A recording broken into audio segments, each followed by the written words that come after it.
Hey all, Baruch Levy B from Soul Centered. It's nice to be back in action. I've taken about a month off, took the month of September off, went on a social media fast. I just found myself losing myself in social media and also content creation, making videos and whatnot. I love it. It's a part of who I am and how I express myself in the world.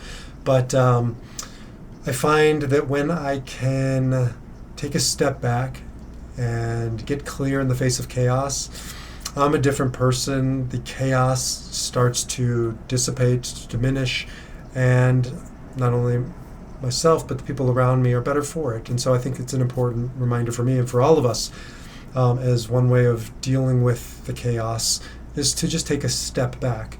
So we're talking about chaos because the month of October for Soul Centered is really healing through chaos. Ariella and I did this podcast on it as well because we see so much chaos in the world, as do you. You're experiencing it. There's always chaos. There's no doubt about it. Paul Harvey, in times like these, there have always been times like these, and that's true. I think it was Paul Harvey. It's true. No, it was Admiral William Crowe who said that. And even though there's always chaos, sometimes there's just more chaos than others. Personally, certainly collectively right now with COVID, with economic, if you follow the stock market, it's like, oh my God, I can't even understand this thing. With, again, economics, with politics, the social issue or political issue du jour. And so we need tools to help us navigate the chaos. We need to learn how to heal in the chaos. One of the starting points when I'm guiding people, as a spiritual guide, as a healer, as a logotherapist, meaning-centered therapist, is to start with that chaos isn't wrong. It isn't bad. It's actually a necessary and important starting point. And to me, that is one of the ways to take back our power from chaos. Because if we believe that it shouldn't be this way, then either there's something wrong out in the world or there's something wrong with us. But it should be this way because it is this way. I don't like to argue with reality. And if something is happening, then that's the truth. It's happening. That's all I know for sure, is that there's chaos right now in my life, in professionally or personally or in relationships or with my kids or with my parents or whatever it might be. If it's happening, it's true. How do I acknowledge that? Move through it, find meaning, find purpose, right? Live a better, more meaningful life to contribute to the people I love in the world by starting with, it is this way. Right? Acknowledging it. Acknowledging that chaos isn't bad. It isn't good. It's a necessary part of reality. The world began in chaos according to science, the Big Bang, right? Chaos and the Big Bang, or the Hebrew Bible begins in chaos. It's called tohu vavohu, this chaotic void. So the chaos is necessary. Ariella and I talked about it in regards to the caterpillar becoming the butterfly in our podcast.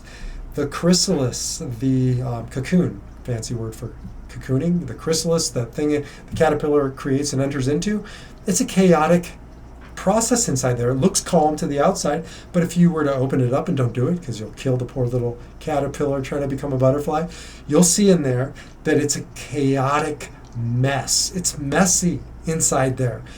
I know a little bit about it only because I just looked it up online for the podcast. The caterpillar is essentially devouring itself and hormones releasing enzymes that's eating away its body, and it's like gooey, yucky, icky stuff. It sounds painful and definitely gross, right? How is it that a beautiful butterfly that you want to land on your finger, if it lands on your shoulder as a chrysalis falling off a tree and it splatters, it's disgusting. But it's a necessary part to get to the butterfly, to go through the icky, yucky, ooey, gooey stuff of chaos. Chaos isn't bad. It isn't necessarily good. Don't go seeking it, but you won't have to. It'll find you. And when it comes, to take a step back from it and to understand that it has the possibility and the potential to transform caterpillar into butterfly, to transform you into whatever is supposed to come next. And so starting with this idea that chaos, when it arises, it isn't bad, and definitely is overwhelming. It definitely is stifling. It definitely is painful. And it definitely is a mess. But we are here, each and every one of us, to go into the chaos and create order. 1,000 different ways we can create order out of chaos, but we are divine-like in our power, in our capacity.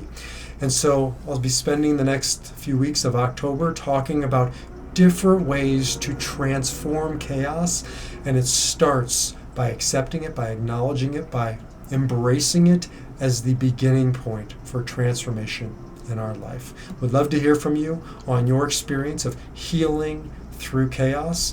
You can reach out to me at info@mysoulcenter.org or jump over to mysoulcenter.org to catch all of our blogs and vlogs and podcasts. We'd love to hear from you. Until the next time, shalom, salam, namaste, and peace.